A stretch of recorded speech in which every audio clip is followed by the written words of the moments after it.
You think you're having a conversation. You think you're in a relationship, a friendship, a partnership, but you're not. You're in a game, and the person across from you, they're playing it with surgical precision. While you're operating on good faith, honesty, and rational expectations, they're operating on manipulation, leverage, and psychological warfare. And here's the part that destroys most men. You don't even realize you're being played until you've already lost. The game is so subtle, so invisible, so perfectly disguised as normal human interaction that by the time you see it, you're already trapped. This video will expose the psychological game toxic people play that most men never notice. Not because you're stupid, but because you've been conditioned to trust patterns that predators weaponize. You're here because something felt wrong. A relationship that never quite made sense. A person who left you feeling drained, confused, guilty, but you couldn't explain why. Most men ignore that feeling.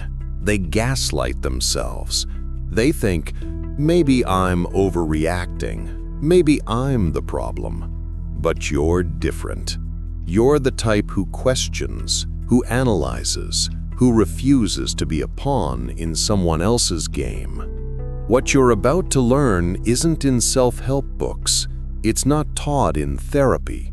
It's not discussed in polite conversation. This is the dark psychology of toxic manipulation, the invisible tactics used by people who've learned that power comes not from strength, but from making you doubt your own reality. Most men will spend their entire lives being played and never understand why. You won't be one of them. Drop one word in the comments describing the most toxic person you've ever dealt with. One word, no explanation. Let's see what patterns emerge. Tactic 1. The empathy trap. Here's the first move in their playbook. They identify your capacity for empathy, and they exploit it.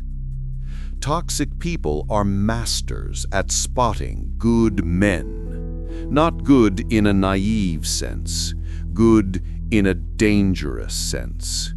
Men with integrity, men who keep their word, men who actually care about others. And they target that.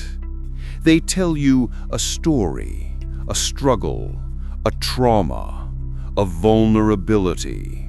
And because you're not a sociopath, you respond with empathy. You want to help. You want to support. You want to be there. That's the trap. Because once they've established that you care, they've established control.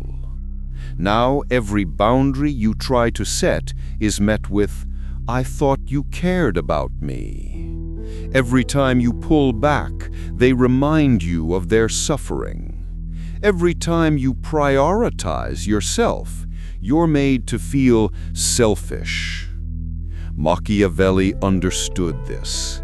He wrote that the most dangerous enemies are those who position themselves as victims because they weaponize your morality against you. Toxic people don't reveal their pain to connect with you. They reveal it to bind you. And here's the twist. The more empathetic you are, the more trapped you become. Because good men don't abandon people in pain, and toxic people know that. So here's the application. Empathy without boundaries is self-destruction. You can care about someone's pain without making it your responsibility to fix. You can acknowledge their struggle without accepting manipulation as the price of compassion. The moment someone uses their trauma as a weapon to control your behavior, they've forfeited the right to your empathy. Not because you're cold, but because you're strategic. And the warning? Toxic people will call you heartless for setting boundaries.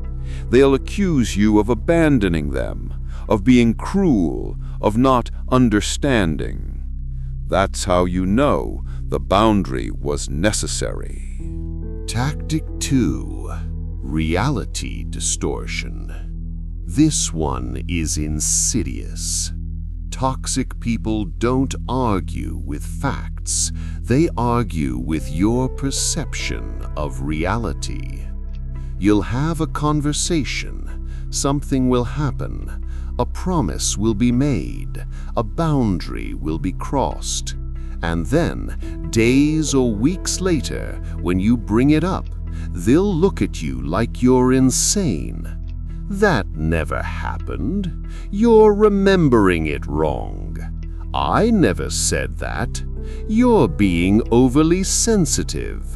This is gaslighting, and it's not accidental. It's a calculated tactic designed to make you doubt your own memory, your own judgment, your own sanity. Because if they can make you question reality, they control reality. And once they control reality, they control you. Sun Tzu said, "All warfare is based on deception." Toxic people are at war with your confidence, and their weapon is ambiguity. They operate in a gray zone where nothing is ever clear, nothing is ever definitive, and you're always left questioning whether you're the problem. Here's how it works in practice. They'll make a promise, then later deny they made it. They'll do something hurtful, then reframe it as your overreaction. They'll set a standard for you, then refuse to meet it themselves. And when you call it out, they'll accuse you of keeping score. Over time, you stop trusting yourself. You stop bringing things up because you're not sure if you're right. You start apologizing for your own feelings. You become easier to control. Here's the counter move. Document everything. Not because you're paranoid, because you're strategic. Keep a record of conversations, screenshot texts, write down what was said and when. Not to weaponize later, but to protect your own sense of reality. Because when they say that never happened, and you have proof that it did, you reclaim your sanity. But here's the danger. If you find yourself needing to document reality to stay sane, you're not in a relationship. You're in a psychological hostage situation. And it's time to leave. Tactic 3. Intermittent reinforcement. This is the most addictive tactic in their arsenal, and it works on the same psychological principle as gambling. Here's the pattern. They give you just enough good moments to keep you hooked, but never enough consistency to feel secure. One day, they're affectionate, attentive, loving. You feel seen. You feel valued. The next day, they're cold, distant, critical. You feel confused. You feel anxious. And your brain does something fascinating. It doesn't focus on the pattern. It focuses on the high. you start chasing that version of them, the one who made you feel good, the one who showed up. And you convince yourself that if you just do the right thing, say the right thing, be the right version of yourself, you'll get that person back consistently. But you won't, because the inconsistency is the strategy. Intermittent reinforcement is the most powerful conditioning tool in psychology. It's why people stay in toxic relationships longer than abusive ones. Abuse is consistent. You can identify it, reject it, leave it. But intermittent reinforcement, that's hope. That's maybe. That's what if. And hope is more addictive than certainty. Machiavelli observed that loyalty born from unpredictability is stronger than loyalty born from generosity. Because when someone is always good to you, you take it for granted. But when someone is sometimes good to you, you work to earn it. Toxic people understand this instinctively. They don't treat you well consistently. They treat you well strategically. Just when you're about to leave, they give you a moment that makes you stay. Just when you're ready to set a boundary, they do something that makes you feel guilty for even considering it. Here's the application. Stop waiting for the good version of them to become permanent. The good version is bait. The inconsistency is the truth. If someone can be kind to you sometimes, they can be kind to you always. They're choosing not to be. And that choice tells you everything. But here's the warning. When you stop chasing the high, when you stop trying to earn their best behavior, they'll panic. They'll love bomb you. They'll promise change. They'll give you the best version you've been waiting for. Not because they've changed, but because they're losing control. And the moment you relax, the cycle begins again. Tactic 4. Projection as accusation. This one will make you feel insane. Toxic people accuse you of exactly what they're doing. If they're lying, they accuse you of being dishonest. If they're cheating, they accuse you of infidelity. If they're manipulating, they accuse you of being controlling. It's called projection, and it serves two purposes. First, it deflects attention from their behavior. While you're defending yourself against their accusation, you're not addressing the actual problem. Second, it makes you doubt yourself. You start thinking, am I controlling? Am I dishonest? And while you're spiraling in self-doubt, they're operating with impunity. Nietzsche wrote, "The snake which cannot cast its skin has to die, as well the minds which are prevented from changing their opinions. They cease to be mind." Toxic people project because they can't confront their own darkness, so they cast it onto you. And good men, men with integrity, internalize it. You think, if they're saying this, maybe there's truth to it. Maybe I need to examine myself. That's your strength being weaponized as weakness.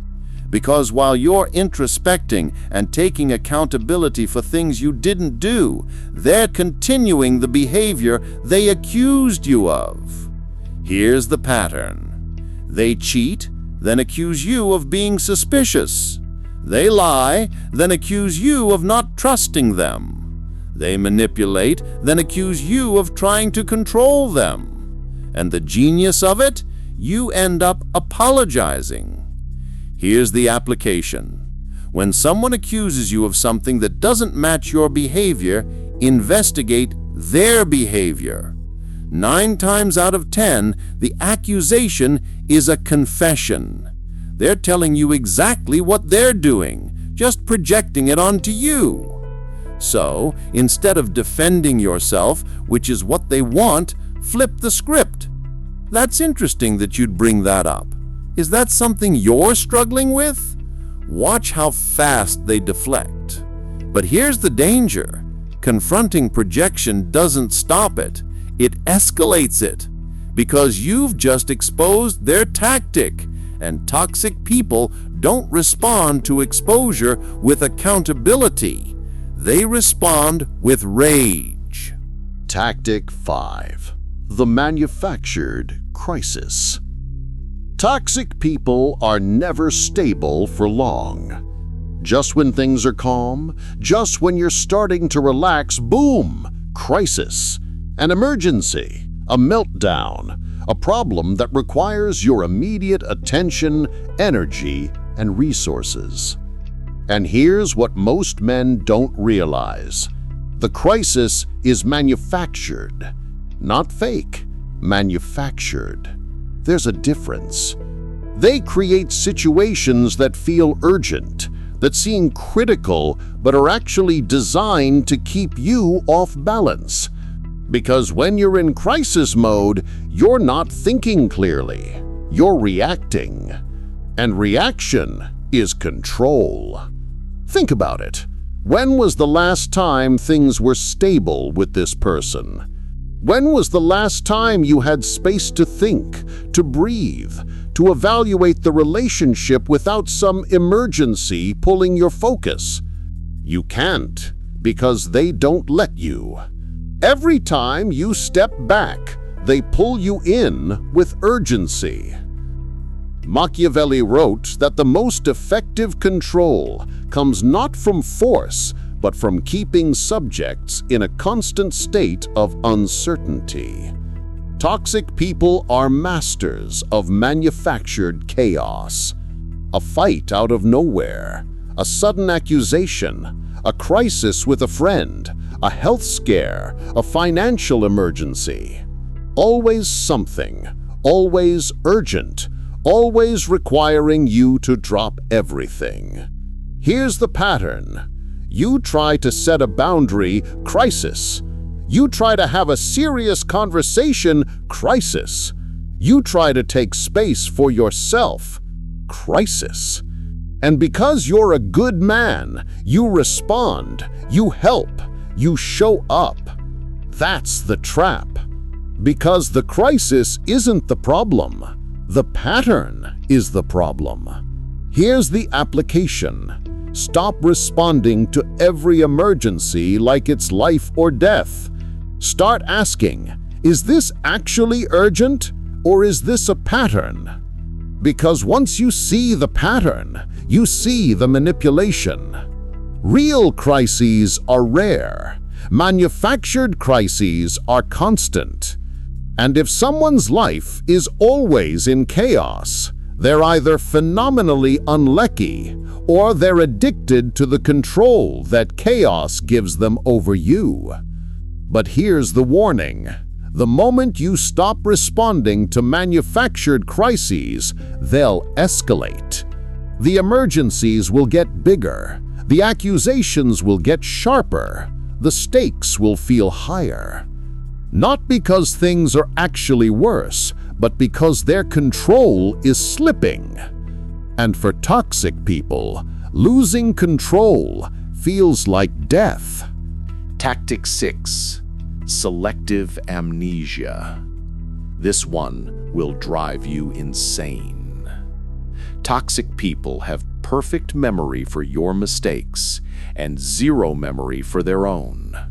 You'll do something wrong once, even something small, and they'll bring it up for years. But they'll do something devastating, you'll address it, and 2 weeks later, they'll act like it never happened. Why are you still holding on to that? I thought we moved past this. You're so stuck in the past. Meanwhile, they're keeping a detailed ledger of every time you failed to meet their expectations. This is strategic amnesia, and it serves a purpose. If they can remember your faults while forgetting their own, they control the moral high ground. You're always the one apologizing, always the one making amends, always the one trying to do better, while they coast on selective memory. Sun Tzu said, victorious warriors win first and then go to war, while defeated warriors go to war first and then seek to win. Toxic people win the war of accountability before it even starts by controlling the narrative of who's done what. Here's how it plays out. You bring up something they did that hurt you. They immediately bring up something you did months ago. Oh, so you're going to bring that up. What about when you did X? Now you're on defense. The conversation has shifted from their behavior to yours. You're no longer addressing the issue, you're justifying yourself. That's the goal. Here's the application. Stop accepting false equivalencies. Just because you made a mistake once doesn't mean their pattern of behavior is justified. Yes, I did that, and I apologized and changed my behavior. Now let's talk about what you did. Force the conversation back. Refuse to be derailed. But here's the danger. They'll accuse you of not letting things go. They'll frame your memory of their behavior as you being petty, bitter, unforgiving. That's how you know the tactic is working. Because people who actually change don't need you to forget what they did.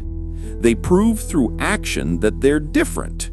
People who demand you forget, they're planning to do it again. Tactic 7. Isolation by validation. This one is subtle and devastating. Toxic people don't isolate you by forbidding you from seeing others. They isolate you by making you feel like no one else understands you the way they do. Your friends don't get you like I do. Your family doesn't see the real you. No one else would put up with you the way I do. It sounds like intimacy. It feels like connection. But it's isolation. Because once they convince you that they're the only person who truly knows you, truly accepts you, truly sees you, you stop seeking validation elsewhere. You stop confiding in friends. You stop trusting your family's concerns. You start believing that this person is the only one who really gets it. And that's the trap. Because now when they mistreat you, you have no one to reality check it with. You have no outside perspective, no support system, no one to tell you that's not normal, that's not okay. Machiavelli understood that the most effective way to control a population is to convince them that the ruler is their only protector. Toxic people do the same. They position themselves as your only ally in a world that doesn't understand you. And once you believe that, you're trapped. Here's the pattern. They subtly criticize your friends. They seem fake. They don't really care about you. They undermine your family. They're judgmental. They're trying to control you. They position themselves as the only one who truly loves you. And slowly, you pull away from everyone else. Not because they told you to, but because you started to believe their narrative. Here's the application. If someone makes you feel like they're the only person who understands you, run. Real connection doesn't require isolation. Real intimacy doesn't compete with other relationships. If someone needs to diminish everyone else in your life to elevate their importance, they're not connecting with you. They're controlling you. But here's the warning. When you reconnect with people they isolated you from, they'll panic. They'll accuse your friends of turning you against them. They'll frame your family as toxic. they'll make you choose them or everyone else. That's not love. That's hostage negotiation. Tactic 8. The double standard. Here's the core rule in their playbook. One set of rules for you, another for them. And they enforce it with such confidence that you start to believe it's reasonable. They demand loyalty but give none. They demand honesty but lie constantly. They demand your time but are never available. They demand respect but show you none. And when you call it out, they act like you're being unreasonable. That's different. You don't understand the context. Why are you keeping score? But it's not different. You're not misunderstanding, and you're not keeping score. You're noticing a pattern. Nietzsche said, "The individual has always had to struggle to keep from being overwhelmed by the tribe." If you try it, you will be lonely often, and sometimes frightened. But no price is too high to pay for the privilege of owning yourself. Toxic people want you to be part of their tribe. But in their tribe, you don't own yourself.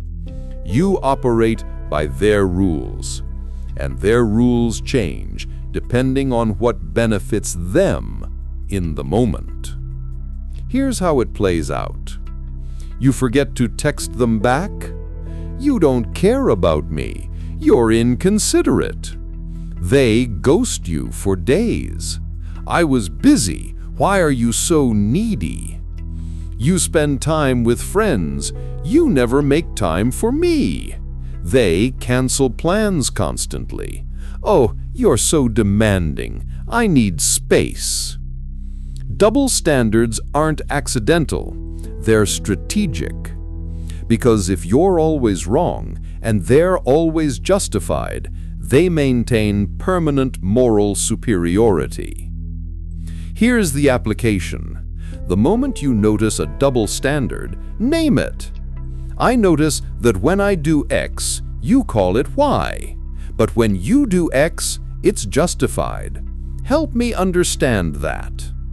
Watch them squirm. Most won't have an answer. They'll deflect, attack, or gaslight. That tells you everything. But here's the danger. Naming the double standard doesn't end it.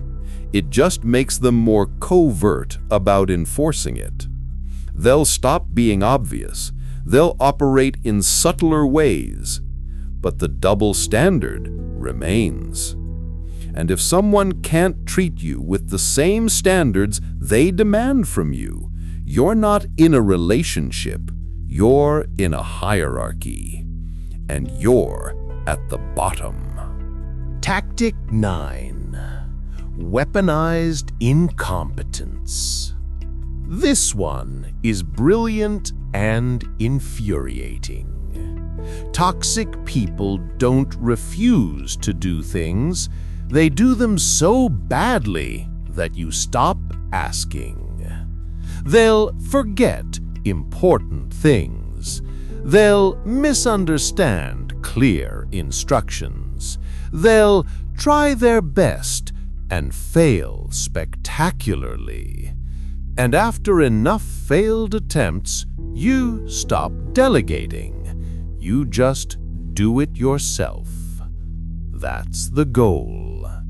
It's called weaponized incompetence, and it's a control tactic disguised as helplessness. Because now you're doing all the emotional labor, all the planning, all the work, while they coast. And when you bring it up, I tried. I'm just not good at this stuff. You're so much better at it than me. It sounds like a compliment. It's actually a cage. Because now you're trapped doing everything, and they've positioned themselves as incapable of change. Sun Tzu wrote, "Appear weak when you are strong, and strong when you are weak." Toxic people appear incompetent when they're actually strategic. They know exactly what they're doing. They're just making you believe they don't. Here's the pattern. You ask them to handle something. They forget. You remind them. They do it wrong. You explain again. They do it worse. Eventually, you just do it yourself to avoid the frustration. And they've won. They've transferred the responsibility to you without ever saying no. Here's the application. Stop accepting incompetence as an excuse. If someone can manage to do things they care about, they can manage to do things you need from them. They remember their hobbies. They show up for their friends. They handle their job. But they can't remember your needs? That's not incompetence. That's priority. And you're not the priority. But here's the warning. When you stop compensating for their weaponized incompetence, things fall apart, and they'll blame you. If you had just done it yourself, this wouldn't have happened. That's the final layer of the trap. They make you responsible for their failures, and if you accept that, you'll never escape. Tactic 10. The illusion of change. This is the final move, the one that keeps men trapped for years. Toxic people don't resist change. They promise it. Every time you're about to leave, every time you set a boundary, every time you demand better, they transform. Suddenly, they see the problem. They're sorry. They understand now. They're going to change. And for a few days, maybe a few weeks, they do. They're attentive. They're respectful. They're everything you've been asking for. And you think, finally, this is the person I knew was in there. So you stay. And then, slowly, the mask comes off again. The old patterns return. The old behaviors resurface. And when you bring it up, they act shocked. I thought we moved past this. I've been trying so hard. Why isn't it enough? You're never satisfied.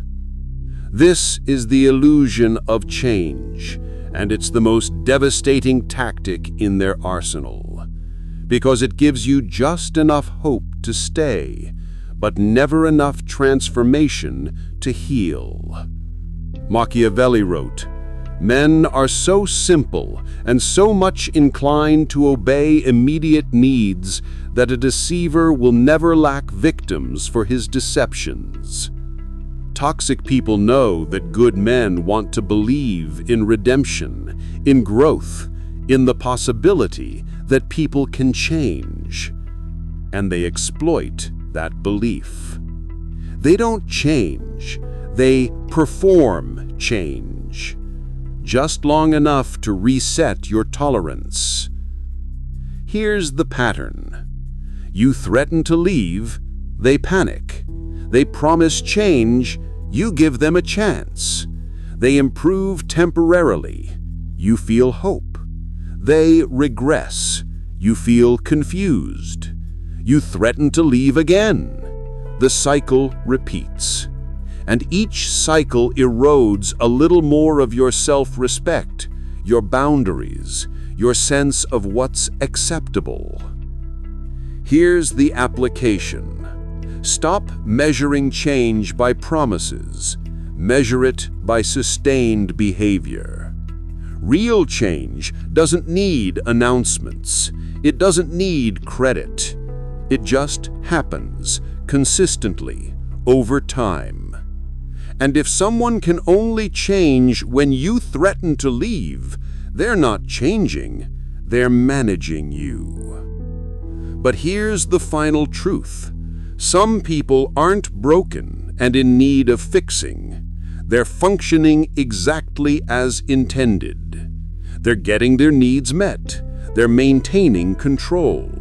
They're operating in a way that serves them. And no amount of your love, patience, or loyalty will change someone who doesn't want to change. Because change requires discomfort. And they've made you so uncomfortable that they never have to be. You didn't see the game because it wasn't supposed to be visible. Toxic people don't announce their tactics. They don't reveal their strategy. They operate in plain sight, using your strengths against you. Your empathy becomes their leverage. Your loyalty becomes their cage. Your hope becomes their weapon. And by the time you realize what's happening, you've already given them years of your life. But here's what separates men who escape from men who don't. The men who escape stop trying to win the game. They stop trying to prove they're good enough, loyal enough, patient enough. They stop trying to earn consistency from someone who weaponizes inconsistency. They stop trying to fix someone who benefits from staying broken. And they walk away, not with anger, not with bitterness, not with a need for closure or acknowledgement. They just leave. Because they finally understand that the only way to win a rigged game is to stop playing. Toxic people will call you cold for leaving, heartless for setting boundaries, cruel for refusing to play. That's how you know you made the right choice. Because people who genuinely care about you don't punish you for protecting yourself. They respect it. And anyone who doesn't, they were never on your side to begin with. They were on their own side, and they needed you to forget that. So here's the final truth.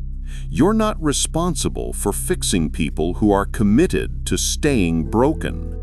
You're not obligated to tolerate manipulation just because it's wrapped in vulnerability. And you're not weak for walking away from someone who made you feel like staying was strength. That's not strength. That's conditioning. And the strongest thing you can do is break it. The game ends the moment you stop playing. And the moment you stop playing, you realize something profound. You were never the opponent. You were the prize, and they didn't deserve you.